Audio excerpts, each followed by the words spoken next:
Our next speaker is someone who's at the top of the list when we talk about new age politicians.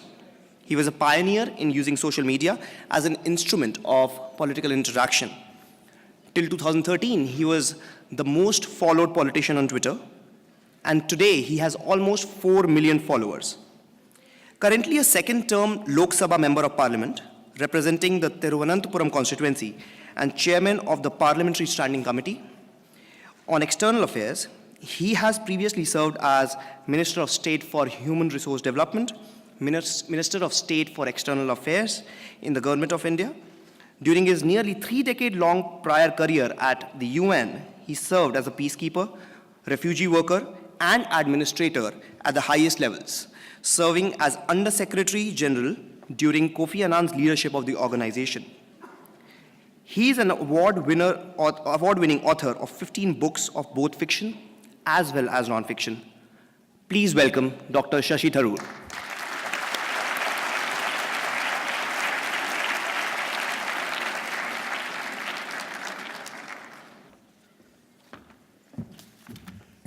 Thank you, Sean, and great to see you all here. Sorry, I was just trying to send a message which I'm afraid hasn't gone, so I think that means that those seats can probably be now released. People who want to claim them are not going to get it. Okay. So, great to see you all. This has been a terrific conference. I've caught glimpses of some of the other sessions, and it's been really stimulating. It's always a pleasure to address and interact with such an eclectic assembly of bright minds in one place.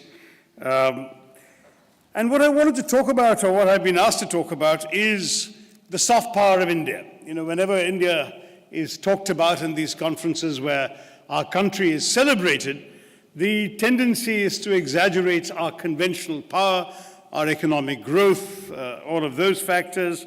I remember the American publishers of my 2007 book, The Elephant, the Tiger, and the Cell Phone, added a gratuitous subtitle suggesting that my volume was about the emerging 21st century power. And of course, in India, people didn't even shy clear of the superpower word, which I found, frankly, cringe-making, and I attracted one of my many controversies by saying, how can we be a superpower when we are still super poor? But the fact is that, that the question of what India is going to count for in the world has been, to a great extent, exaggerated and blown out of proportion by ourselves, by our own boosting of our undoubted potential. And I tend, without wanting to disparage the country, because as you know, I am amongst the boosters myself, but I tend to say that the only thing on which we're going to actually be a world leader is in population, because according to the UN demographers, we will overtake China to become the world's most populous country in 2026. And about 10 years ago, that estimate was for 2034. So we are certainly on course to top the charts. But short of that, we really are number one in anything else, except, as I'm about to argue, I think in many ways, perhaps the most important aspect of India's resurgence in the world is indeed the quality, the attribute of our soft power. Now, what does that mean? What is power, after all? Power is essentially the ability to get other people to do what you want them to do. And usually that means using muscle, using the danda, telling somebody, if you don't do this, I'm going to bash you up or whatever. So the classic use of power, hard power, is that of sticks, if you like, coercion. There's also a second well-known attribute of conventional power, and that is inducements, payments, cash. If you have great economic strength, you can induce other countries to behave as you want them to, through economic aid, through simply their desire not to get on the wrong side of a rich country, and therefore carrots are the second example. The sticks come from your military power, the carrots come from your economic power. But as Joseph Nye, who of course developed his theory at the JFK School of Government in Harvard about 25 years ago, memorably put it, There is a third kind of power, and that is the power of attraction. And he said, if you develop that power, then you can economize on the sticks and the carrots. And that is what he described as soft power. Now, the interesting thing about that idea is that until Nye had put it in such clear terms, essentially hard power was the only power that strategists and scholars thought about and wrote about. Basically, the assumption was the side with the larger army and the most money is going to win. But in fact, that wasn't always true in the second half of the 20th century. We have example after example. The US lost the Vietnam War. The Soviet Union was humbled by a motley bunch of mujahideen in Afghanistan. And even after the end of the Cold War, when the US became the world's sole superpower, they discovered in Iraq, after winning the conventional war and taking Baghdad, the wisdom of the French statesman Talleyrand's famous adage that the one thing you cannot do with a bayonet is to sit on it. So having the power was all very good. You couldn't rule a fractious country with that. So that's where soft power comes in, both as an alternative to hard power and as a complement to it. To quote Nye, the soft power of a country rests principally on three resources: its culture, in places where it's attractive to others, its political values, when it lives up to them at home and abroad, and its foreign policies, when they are seen as legitimate and having moral authority, unquote. So that's Nye, and I great respect and admiration for Nye and his thinking on all of this. I'd go slightly beyond, though. For me, a country's soft power emerges from the world's perceptions of what that country is all about. The associations and attitudes conjured up in the global imagination by the mere mention of a country's name is often a more accurate gauge of its soft power than a dispassionate analysis of its foreign policies. In my view, hard power is exercised. Soft power is evoked. Now, before we get to India, let's accept that, as Nye rightly put it, the US is the archetypal exponent of soft power. The US is, after all, the home of Boeing and Intel, Google and the iPod and the iPhone, Microsoft and MTV, Hollywood and Disneyland, Coke and jeans, McDonald's and Starbucks, in short, of most of the major products that dominate daily life around our globe. The attractiveness of those assets and of the American lifestyle of which they're emblematic is that they permit the US to persuade others to adopt the US's agenda rather than relying purely on the dissuasive or coercive power, hard power of military force. Now, this can cut both ways, because in a world of instant mass communications enabled by the internet, countries are increasingly judged by a global public that's fed all the time on an incessant diet of internet news, of televised images, videos taken on the cell phones of passers-by, email gossip, memes coming to you on WhatsApp. All of these things are also feeding perceptions and images. And we've seen, for example, America, despite being, if you like, the classic embodiment of soft power, when 9/11 happened and the whole world turned to America in sympathy, even a staunch left-of-center critic like Le Monde had a famous headline saying, "We are all Americans now." And then within a few years, that soft power advantage, if you like, of being this admired, respected, loved democracy melted away as you suddenly saw the instruments of American hard power, the Iraq invasion, Guantanamo Bay, Abu Ghraib, Blackwater killing Iraqi civilians, and suddenly the hard power's success undermined the soft power. And this is the challenge. You can often find that soft power is great but is inadequate to compensate for the deficiencies of hard power, because fans of American culture are not necessarily going to overlook the excesses of Guantanamo. Using Microsoft Windows or wearing jeans doesn't necessarily predispose you in favor of extraordinary rendition. So the misuse of hard power can also undermine your soft power around the world. But anyway, I'm not here to talk about the US. I mention this because, of course, we have to take the principles behind all this to India.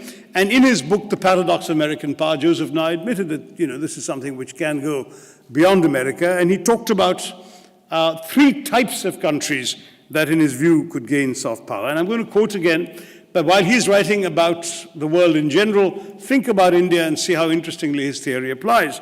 He says these 3 types are those whose dominant cultures and ideals are closer to global prevailing norms, which now emphasize liberalism, pluralism, and autonomy.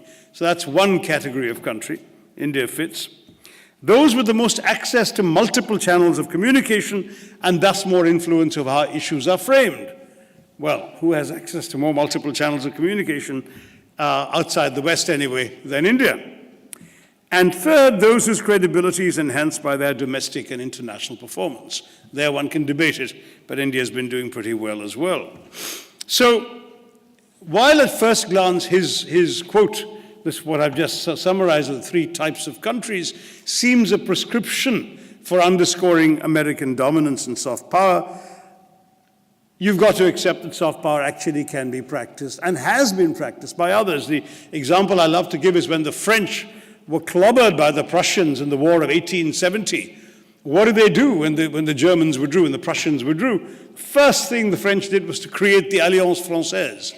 So we can't win the military war, we will use French culture to spread our influence around the globe. And that was, of course, has remained a major calling point for French diplomacy ever since. And other countries do this. The UK has a British Council, the Swiss have Pro Helvetia, Germany, Spain, Italy, Portugal have all got institutes named for Goethe, Cervantes, Dante Alighieri, and Camões. And today, China has started establishing Confucius institutes to promote Chinese culture internationally. The Beijing Olympics were nothing more than a sustained exercise in building up Chinese soft power. The US itself has officially sponsored initiatives, right? From the Voice of America to the Fulbright scholarships.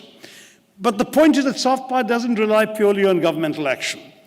In fact, arguably for the US, Hollywood and MTV have done far more to promote the idea of America as a desirable and admirable society than either the Voice of America or the Fulbright scholarships or any other American governmental endeavor. Soft power is created partly by governments and partly despite governments, partly by deliberate action and partly by accident. Now, I say this because this is what has happened with India. The fact is that the roots of India's soft power run deep, and they precede the government. Indeed, they precede independence. India's is a civilization that over millennia has offered refuge and, more important, religious and cultural freedom to Jews, to Parsis, to several varieties of Christians and Muslims. As we know, Jews came to the southwestern Indian coast, Kerala today, centuries before Christ. Oral legend says when the Babylonians destroyed their first temple. Certainly there's more confirmation after the destruction of the second temple by the Romans. And there's a lovely story of how when St. Thomas the Apostle, doubting Thomas of the Bible, landed on the shores of Kerala, he was welcomed on shore by a flute-playing Jewish girl. And what was striking is, of course, this Jewish community is the only example of a Jewish diaspora in global history that never knew a single episode of anti-Semitism. And this is, again, part of India's strength. The Christians came, converted people to the point where there are, as you know, large populations of Indian Christians whose ancestors were Christian far before any European, any white person ever discovered Christianity.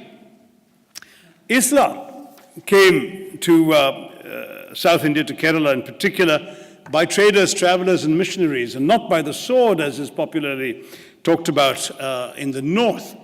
In fact, the Zamorin of Calicut, one of our kings, actually was so enamored of the seafaring skills of the Muslim community, the Kunjali Marikars, that he actually decreed that every fisherman's family in his kingdom would have to bring up one son as a Muslim, because he believed only Muslims could sail properly, and he wanted an all-Muslim navy.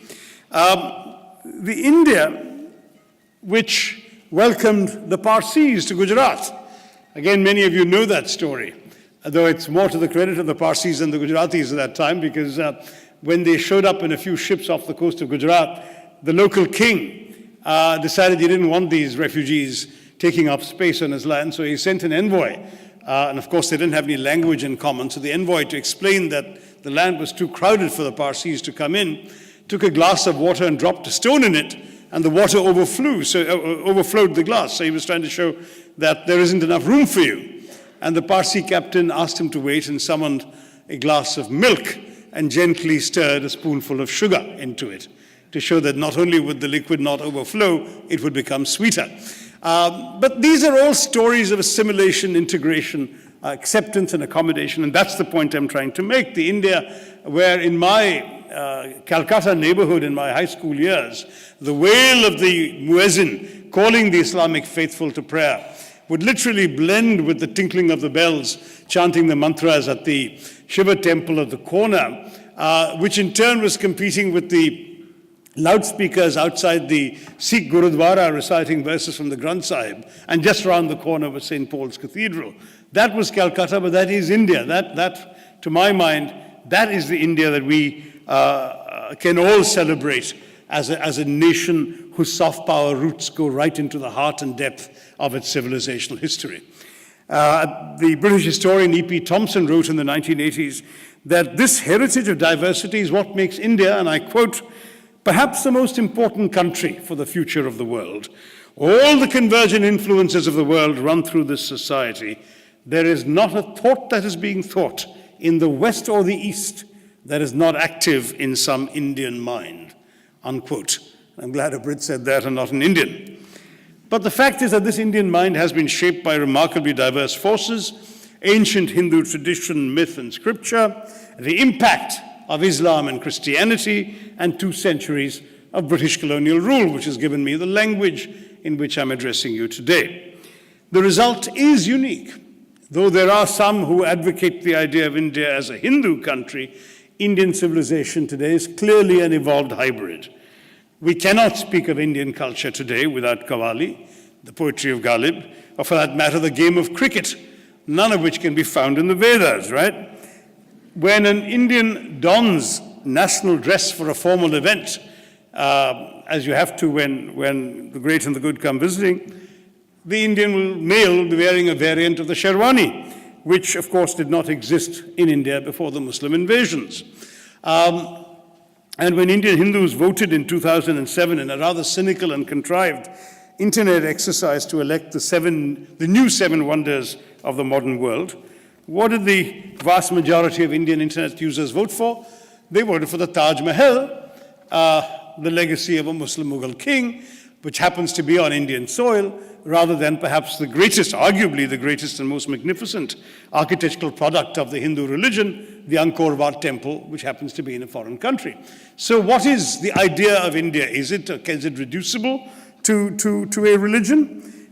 In the breadth and not just the depth of its cultural heritage lies the sources of India's soft power. Now, I can go on about this, but I have done so in so many speeches elsewhere that I am not going to belabor the point of Indian pluralism, other than to stress that it's a reality that emerges from the very nature of our country, a choice made inevitable, perhaps by India's geography, but one that's been reaffirmed by our history. The whole idea of our diversity is that we are in many ways all minorities in India, that you can be many things and one thing. You can be a good Muslim, a good Keralite, and a good Indian all at once. So the idea of India is of one land embracing many.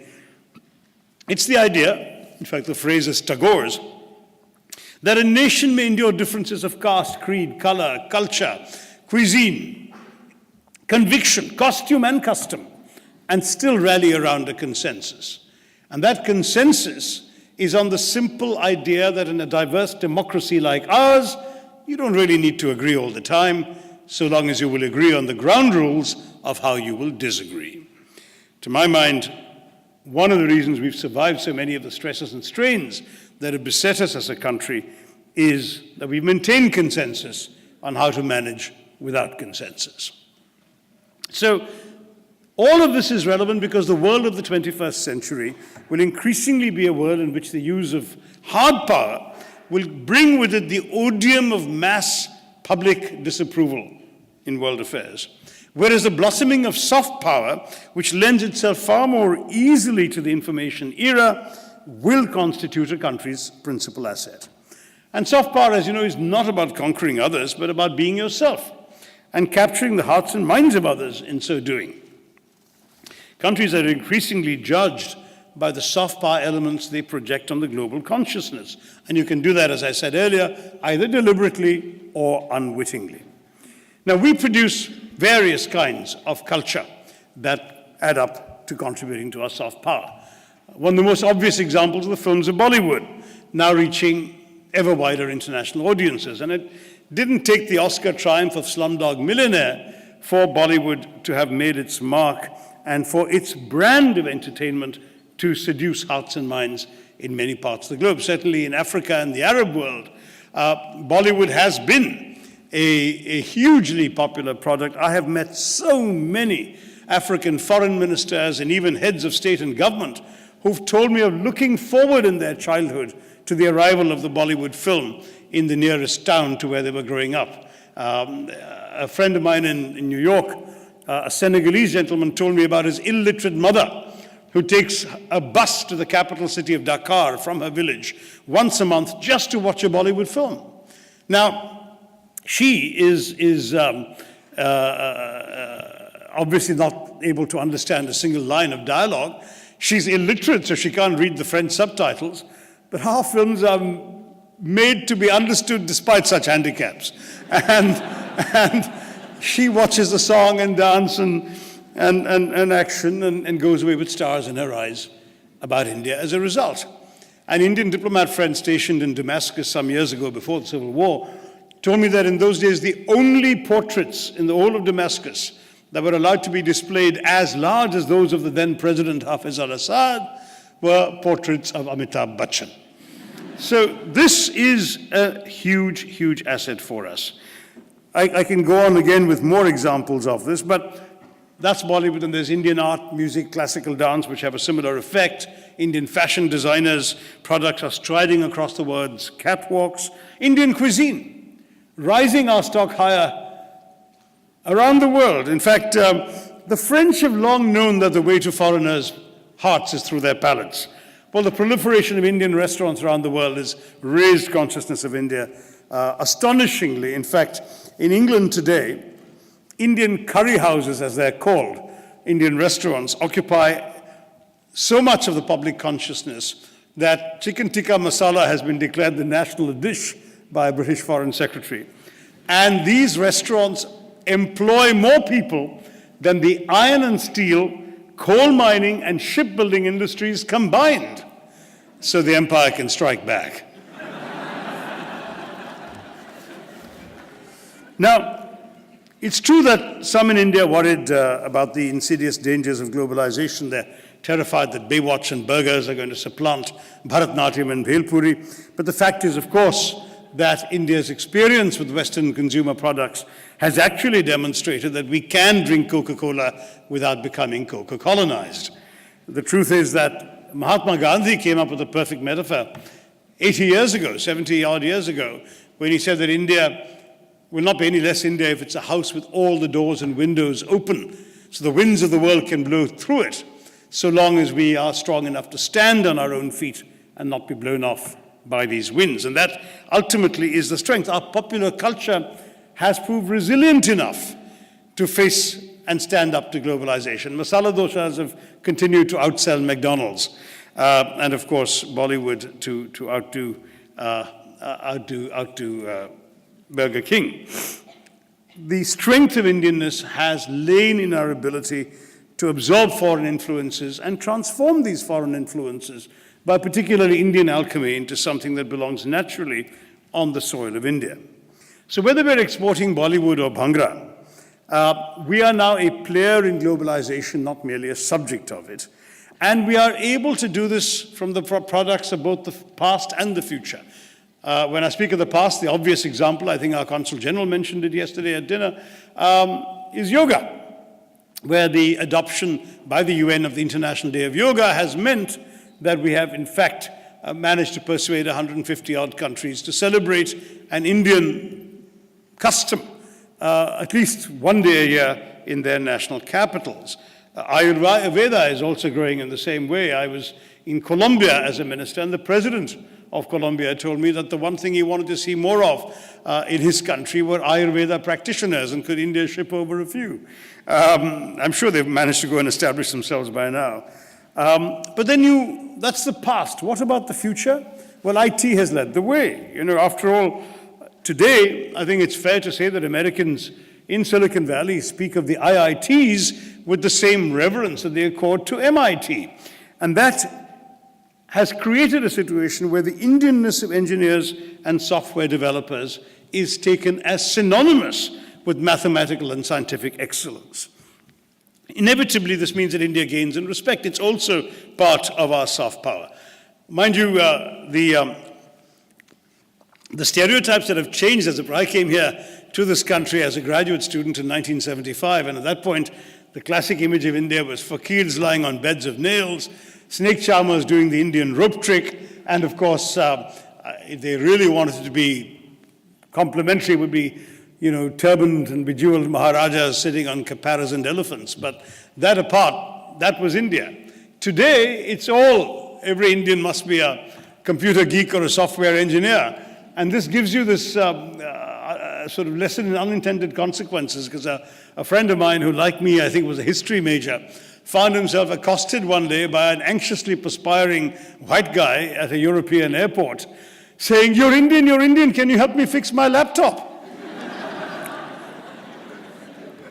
So the notion that we have these particular qualities is again something that has transformed the image of India around the world. Now, one can go on. I mean, we are seeing example after example of Indian innovation. Chanda Kochar was asked about Indian innovation. But you Google frugal innovation, and the first 20 results will all deal with Indian inventions. And even a product like the Tata Nano, which in India is seen as a marketing disaster, globally is seen as a masterpiece of no-frills engineering by world-class standards, took the Geneva Auto Salon by storm. And of course, many of you will have received or perhaps passed on that wonderful internet meme last summer of the British Prime Minister driving off to Buckingham Palace to claim his second mandate after his re-election in, as the Indians gleefully pointed out, an Indian-owned car, the Jaguar, escorted by police in another Indian-owned car, a Land Rover. So if that didn't send a post-colonial frisson through you, let me tell you about the time when the ancestors of Mr. Tata, the ancestor, Jamshedji Tata, tried to set up India's first ever steel mill back in 1905, and did so in the teeth of implacable British hostility. A senior imperial official actually sneered that he would personally eat every ounce of steel that an Indian was capable of producing. Well, it's a pity he didn't live long enough to see the descendants of Mr. Tata, Jamshedji Tata, acquire the remnants of British steel when they bought Chorus a few years ago. Might have given him a bad case of indigestion. Anyway, I tell these stories to say that India is changing its stock and the world is changing. Joseph Nye has also argued that it's often not the side of the bigger army, but the side with the better story that wins in today's world. And India must remain the land of the better story. As a country with a thriving mass media and a free press, free to the point of irresponsibility, as some of us know, but with a people whose creative energies are daily encouraged to express themselves in a variety of appealing ways, India has an extraordinary ability to tell stories that are more persuasive and attractive than those of many other countries. And this is not about propaganda. In fact, I would argue it will not work if it's directed from above, least of all by the government, but its impact can be huge. And I'll give you a classic example of this in the national security area, because the obvious objection to everything I'm saying is, how does this help us do anything to protect ourselves or keep ourselves safe or advance our strategic interests? Well, the greatest asset we had in Afghanistan for many, many years, till a couple of years ago, was not military, because we didn't have any soldiers there. We couldn't. It would not have been welcome neither to the international forces nor to the Pakistanis who stood between us and Afghanistan. But the greatest asset we had was for about 7 years, you simply couldn't telephone an Afghan at 8:30 in the evening. Why? Because 92% of Afghan television sets were tuned at 8:30 in the evening to an Indian soap opera, Kyunki Saas Bhi Kabhi Bahu Thi. And it captured the nation's imagination so extraordinarily that it started being blamed by mullahs for people's absences from religious functions. In fact, that's why they eventually succeeded in shutting it down. There were stories of weddings being interrupted for half an hour so people could go and cluster around the TV set and watch the show and then turn their attention to the bride and groom. It became, in a conservative Islamic society where so many social problems and family issues are traditionally hidden behind the veil, it became a tremendous opportunity to discuss family problems openly around this particular show. And while it was on, it became such a major thing. A British news agency, Reuters, I'm not talking about PTI or one of the Indian agencies, did a dispatch from Mazar-e-Sharif about how crime used to go up at 8:30, and he recounted the story, the journalist, of how a vehicle in Mazar-e-Sharif had been stripped of every detachable part, its windshield wipers, its side view mirrors, its hubcaps, its spokes, etc., at 8:30 one evening, and the robbers wrote on the windshield, since Darwan was busy watching television, they wrote on the windshield, "Tulsi Zindabad," in an allusion to the show's heroine. She went on to do other things. I wish she'd stayed with Saas. It would have been so good for the country. Anyway, and there are the question of political values, because yes, I am, after all, as I think Kamala Hassan mentioned in his remarks yesterday, I am a politician, so I will make a political point. When I was not yet a politician, however, and I was traveling for the United Nations in the Arab Gulf countries in 2004, I still remember the mixture of astonishment and admiration with which my Arab interlocutors reacted to the fact that we just had a general election that had been won by a woman political leader of Italian background and Catholic faith, who then made way for a Sikh to be sworn in as prime minister by a Muslim president in a country 81% Hindu. I mean, that, to them, was an extraordinary advertisement for India. And of course, we weren't trying to impress anybody. This was just India being itself.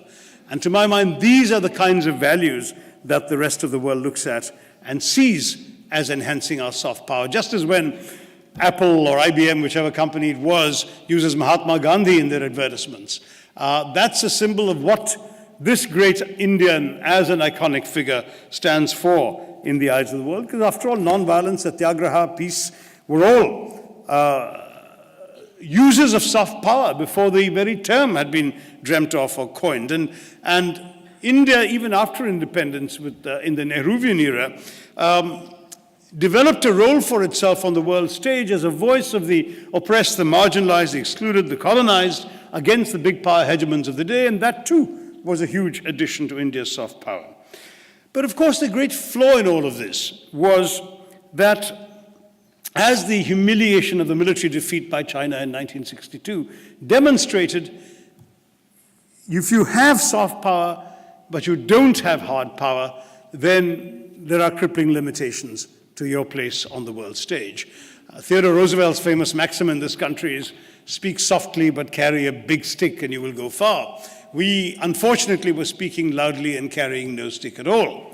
So the challenge is, soft power becomes more credible when there is hard power behind it. And that's why the US has been able to make so much of its soft power. We haven't always. I think you're signaling to me that it's time for the Q&A, is that right? All right, give me a couple of minutes to try and pull this together. I mentioned this as an example. I do tend to get carried away with examples, but it's something that I can talk about in the Q&A, about how little, sadly, we have been able to leverage hard power in the world, and perhaps how much more important and challenging it is to consciously leverage soft power. All the examples I've given you are not deliberate. They're not governmental policy. These are all things that are products of our society and our culture. And they transcend governments, they precede the present government and will outlive it. But the point is still that there's something that government should be conscious of and try to do something positive about. Hard power without soft power will stir up resentment. You'll be seen as a bully. Soft power without hard power will essentially be seen as, to put it very bluntly, weakness. Now, and we've seen this with other countries too. I mean, you know, whether it's the Russians in Ukraine or the Chinese in Tibet, you can win the hard power battle and lose the soft power war, and that's very often what happens. There's one crucial point I want to make, and we did start a bit late, Ishan, so I think I'll go on for a couple of minutes more. I'm sure the next speaker will forgive me, right? The fact is that at the same time, for us to be credible as a nation that enjoys and wields soft power, we have to fix our own domestic problems first. The truth is that we have to do enough to keep our people healthy, well-fed, and secure not just from jihadi terrorism, but from the daily terror of hunger, poverty, and disease. Now, progress is being made, but not all of it has yet reached everyone. And unless and until we can do that, and, you know, whether we grow by, I've forgotten what percentage Chanda was expecting, but whether it's 7 or 9%, the percentage that really matters is those 25% at the bottom of our society whose well-being we simply can't afford to ignore. Without that, without fixing that problem, our soft power will ring hollow at home and abroad. But at the same time, it's not enough just to attend to those basic needs. If India wants to remain a source of attraction to others in the world, we must preserve the precious pluralism that is such a civilizational asset in our globalizing world. I've talked about the value of our political, the attractiveness of our political values on the global stage.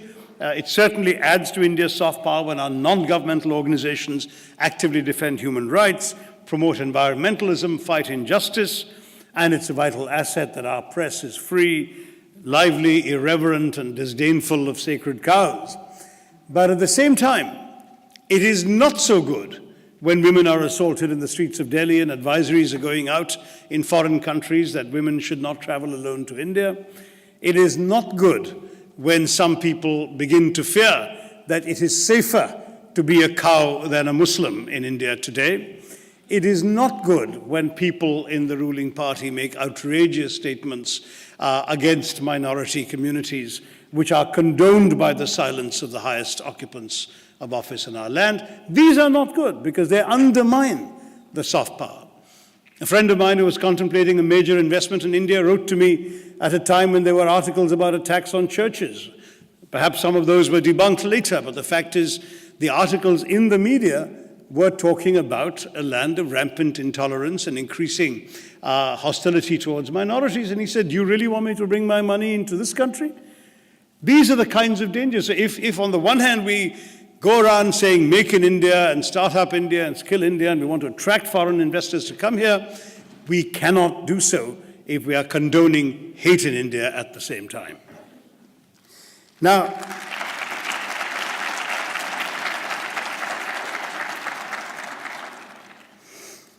therefore, part of my battle in politics is to ensure that we acknowledge and celebrate the fact that we are diverse, that we are vast, that we contain multitudes, and that those who have presumptuously taken upon themselves to define what is Bharatiya Sanskriti, what is truly Indian, should be told that they have no business to do so. Nothing is less truly Indian than a narrow definition of what India is all about. From my point of view, to allow any self-appointed arbiters of Indianness to impose their hypocrisy and double standards on the rest of us is to permit them to define Indianness down until it ceases to be Indian. And there could be no worse assault on the soft power that I've celebrated here today. Now, I do want to stress that, of course, the one thing you can always say about India is you can never generalize about India. for every one of these trends, one points to the converse also exists. Everything I tell you about India, the opposite is also true. And so for every sign of rampant intolerance, there's example after example of great tolerance and civilizational coexistence and acceptance of the others. Every negative has a positive, but we need consciously, and I mean from the point of view of the government, deliberately to encourage the positive, accentuate the soft power, and not allowed to be vitiated or undermined by the irresponsibility of some of those who have recently acquired power in the country. And at the same time, accept and celebrate the changes that are happening, changes in society, in economics, in politics, that in many other developing countries could only have occurred on the backs of a violent revolution. So we have actually made significant progress. And I think that to do this, we need to maintain our soft power. We need to sustain this larger idea of India I described to you at the beginning of my talk. An India that celebrates the common space available to every identity. That you can be secure to be a Muslim, secure to be a Bengali, secure to be a Kayast, whatever way you want to define yourself, because all of those identities are made secure by the sheltering carapace of the Indian identity. And that's why I've often argued that unlike the American melting pot, India is a thali, that it's a collection of different dishes on one steel plate. The dishes are all in different bowls, so they don't necessarily flow into each other or mix, but they belong together on that one plate, and they combine on your palate to give you a satisfying repast.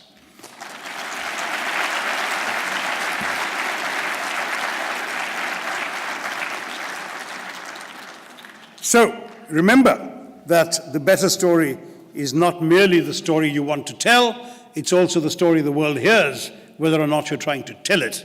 India is and must remain the land of the better story.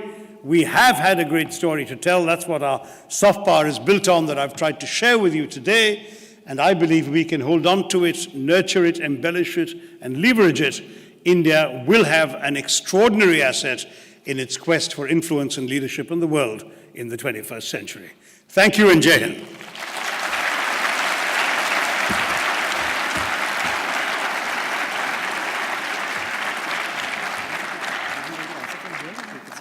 I can answer from here. Will you pay traffic cop and pick the questioners? No. I'll do that. Because I'm assuming there's a handheld mic in the audience, is there? So then why don't you guys, whoever's wielding the mic, just go and give it to whoever, so that I don't have to pick the questioner. It's a very invidious task for a guest to have. All of you who have questions, there's a mic. Oh, it's not a handheld mic, it's a there's a mic at the bottom stationary of each mic. aisle, so why don't you come down? Okay, so come to the stationary mic, and then I guess should we just take it in order, starting left to right and go one by one? Okay, you. Hi, Mr. Tharoor. Tell me who you are. I'm Ravin Nanda. I live in Boston. And I recently saw your speech at the Oxford Union when you addressed the reparations that the British Empire owed to India. And I love that speech so much. Thank you. I'm totally inspired by that. And my question to you is, what inspired you to give the speech, to kind of speak the truth about the British oaths? Well, actually, they invited me to the debate. It's as simple as that. I mean, this is a subject I've cared about for some time. I did my undergraduate honors degree in history. And though I moved on from that, I have always maintained that amateur interest in history. And actually, I was a bit surprised by the extent to which this seemed to open the eyes of people, because I thought this was all Indian nationalism 101. I mean, this is stuff that Dadabhai Nauroji and Ramesh Chandra Dutt was saying in the 19th century, that Jawaharlal Nehru was writing in the 20th century. I actually didn't think, maybe I pulled a lot of different things together in one place and in a short time, which caters to the current attention spans of our audiences. But the fact is that really what I'm saying is not that unusual. However, they invited me to speak on this topic, and I decided to go for it. It's for the jugular. Yeah. Thank you. Hi, my name is Avneet, and this is a question which I've been discussing with a lot of people, because India's secret weapon of Mahatma Gandhi's idea of direct nonviolence is actually something we need India needs to put on the table right now to solve world conflict, which is a world necessity at this point because of thermonuclear nations being thermonuclear, and also an increased danger of thermonuclear war in many parts of the world.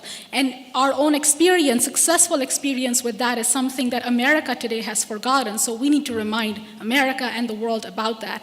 So I just wanted your comments on that weapon, and as you call, soft power in the world. You see, I'm a huge admirer of Gandhi, as you are, but the fact is that his technique would only work in certain contexts and certain societies. The strength of what he did in India was to shame an occupier who was capable of being shamed, the British. But when he frighteningly prescribed to the Jews in Hitler's Germany that they should go without protest to the gas chambers, I mean, it just sounds completely out of touch, sadly. I mean, this wasn't going to move Hitler. It was exactly what he wanted them to do, right? So one could argue, for example, today that the Palestinians might do far better marching in tens of thousands, unarmed, into Israeli lines with all the world's cameras paying attention. That would be a very successful Gandhian ploy. Instead of throwing stones or shooting or setting off bombs, there's an example where perhaps Gandhianism would work very effectively. But how is Gandhianism going to work in Syria, in Iraq, in Libya, in any of the Yemen, some of the conflicts that we are talking about today that the world is grappling with? So it's not a one-size-fits answer to everything. Gandhiji had a number of lessons for the world which go beyond merely the appreciation of nonviolence. I mean, one of his most important ideas as a political thinker was his insistence that means must match ends, that a moral end cannot be justified or pursued through immoral means, something which nobody had argued before him. And in fact, as a result, Martin Luther King was very inspired in this country in the civil rights movement. So you can find examples like that. There are many other lessons we can talk to, at least 3 or 4 come readily to mind, but I realize there are lots of people standing with questions. The short answer is the world already knows what Gandhiji represents, and the admiration for him continues to grow. He will always be, I think, an astonishingly valuable calling card. But if we try and impose Gandhianism in contexts where it's inappropriate or less useful, then, to be honest, I think we'd be doing him and ourselves a disservice. Gandhiji was very, very good at using free media to get his point of view across. It's very important that, why was the Dandi March as long as it was? Because he was collecting media along the way. If he had just gone off, 2 minutes from a bus to the sea and made salt, he would never have had that impact. When you walk day after day after day, and you're stopping and fasting and preaching and praying, and more cameras are coming, more journalists are coming, when you finally get to the sea, that critical mass of media attention is what gave the symbolic power to that act of breaking the salt law. You can do that sort of thing today because the information era permits it and facilitates it. And many are doing it without even realizing they're following a Gandhian tactic. But as I said, you can't apply the principle of nonviolence quite simply to every conflict. It's not realistic. Thank you. Yeah. Hi, sir. I'm Amol, and my question is, you are a member of Indian National Congress, and given today the kind of image Congress has in India, do you have any opinion or views to improve its image? No, it's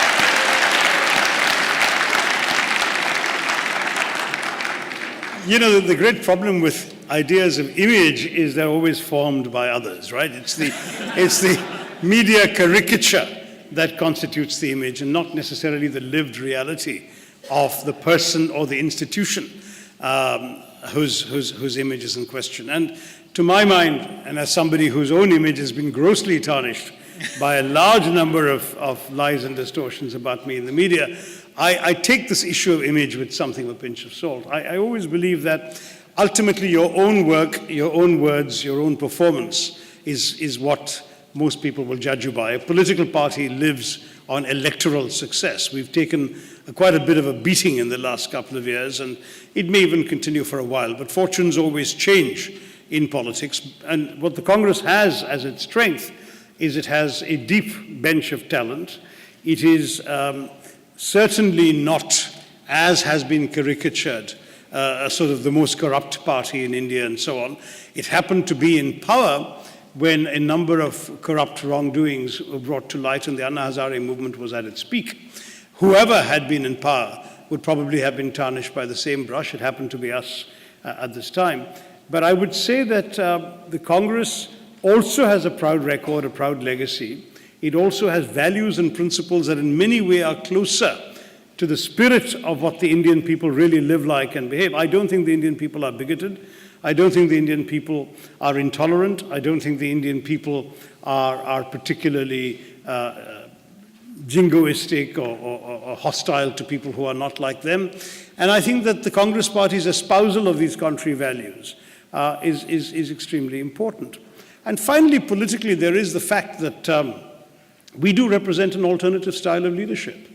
The Congress Party doesn't have one person claiming to know all the answers, claiming to be the great man on the white horse who's going to deliver the nation from all its ills. The Congress Party says, you know, we are present everywhere. We will work on the grassroots. We'll listen to you. We'll hear what you have to say, and together we'll find solutions. That's how India has worked, and I believe after the great slogans and promises and so on have not been fulfilled by the time of the next election, they will turn to those who don't give extraordinary promises, but who do actually deliver transformative results. But you have never thought of like leaving the party and joining some other party?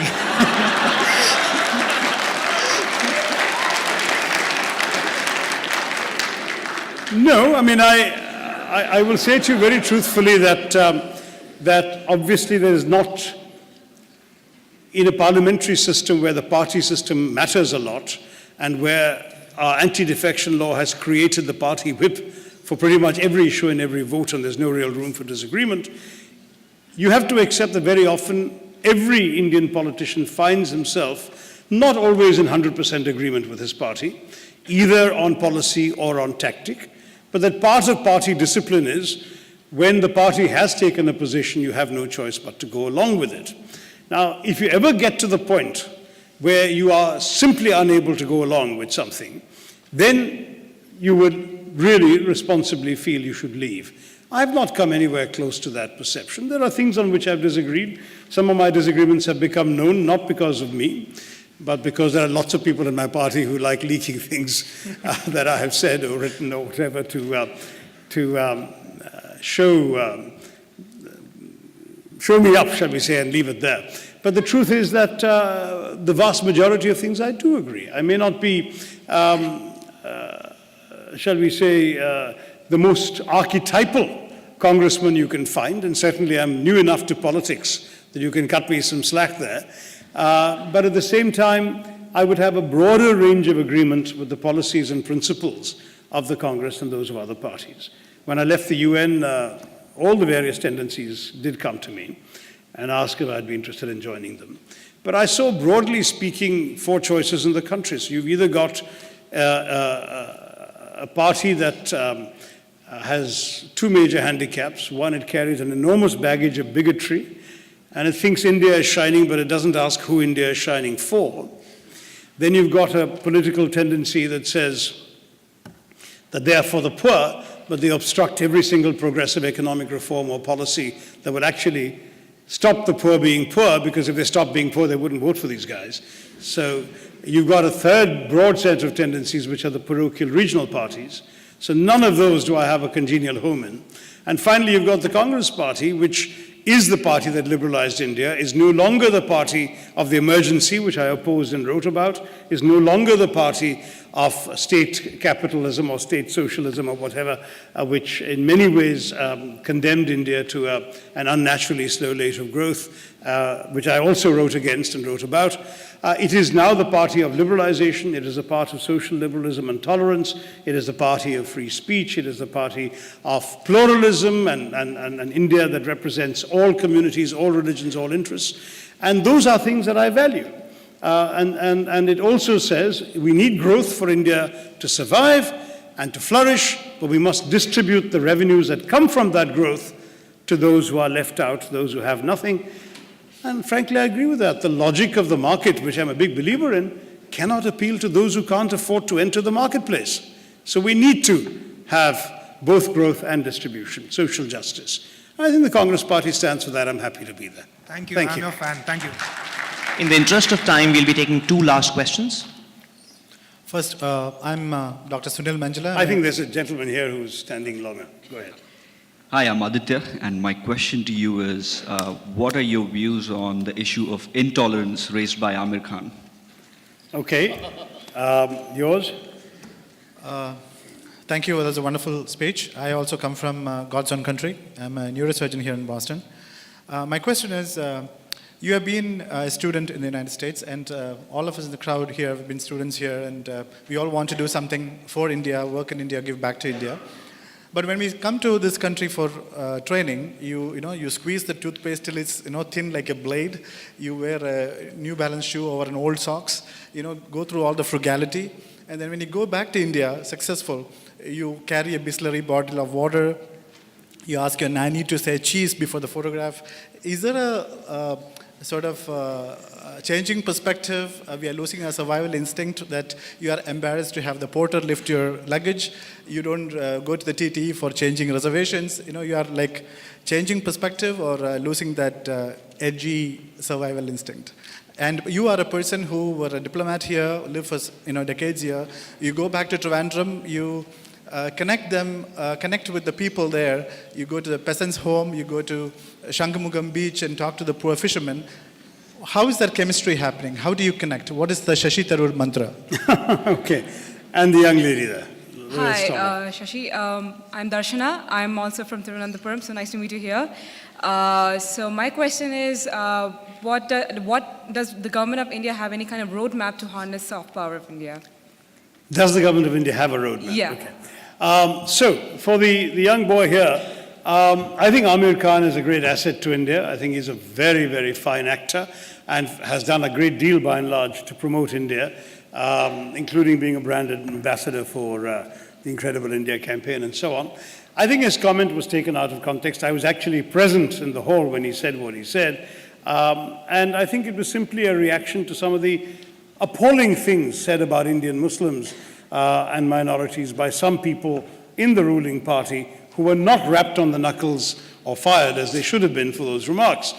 And you must see what a person stands for and believes in the overall context and not just one soundbite wrenched out of it. Unfortunately, our Indian media's habit is to take the one soundbite and run with it as if it represents the sum total of a complex worldview.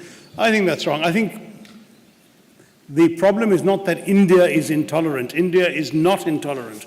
Indian society, Indian civilization is fundamentally tolerant, accepting. We coexist with all sorts of differences, as I've often said. But there are unfortunately people of a certain political tendency promoting a divisive language of intolerance.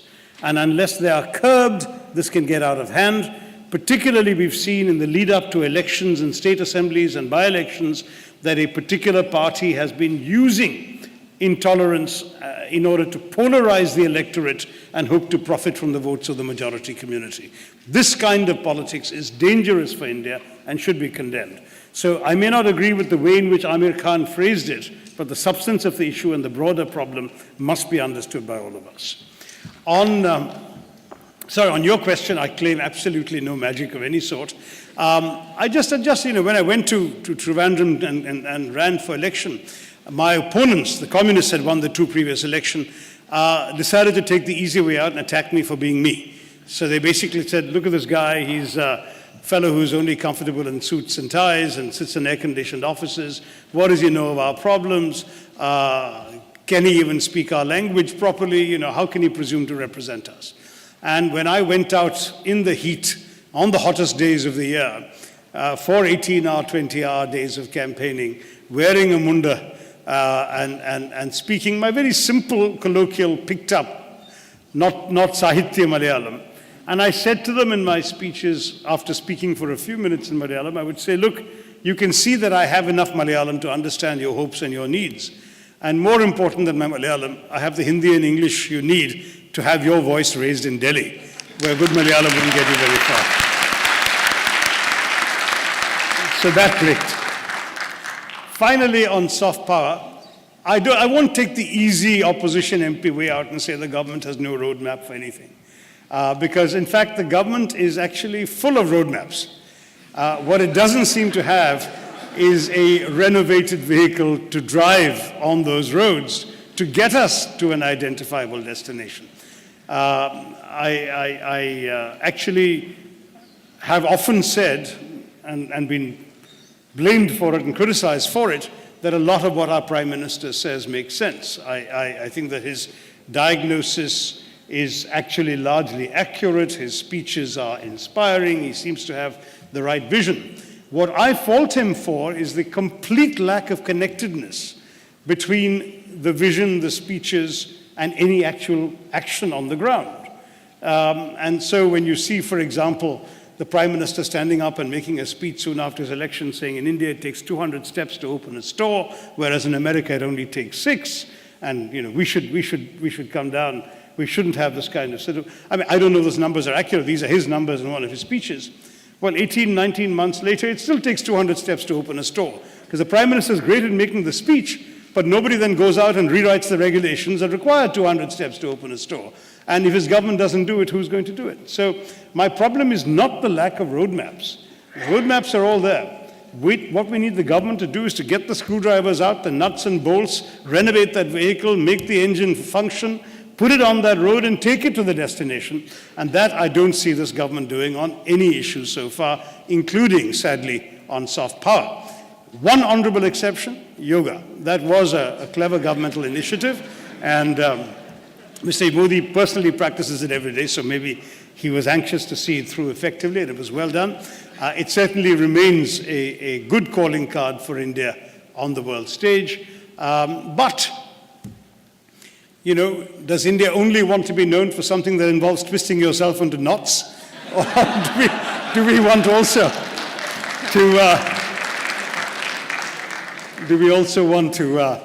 to move forward and show that we are everything the Prime Minister says we ought to be? That's, I think, up to him and his government to deliver. Thank you all very much. It's been a great pleasure.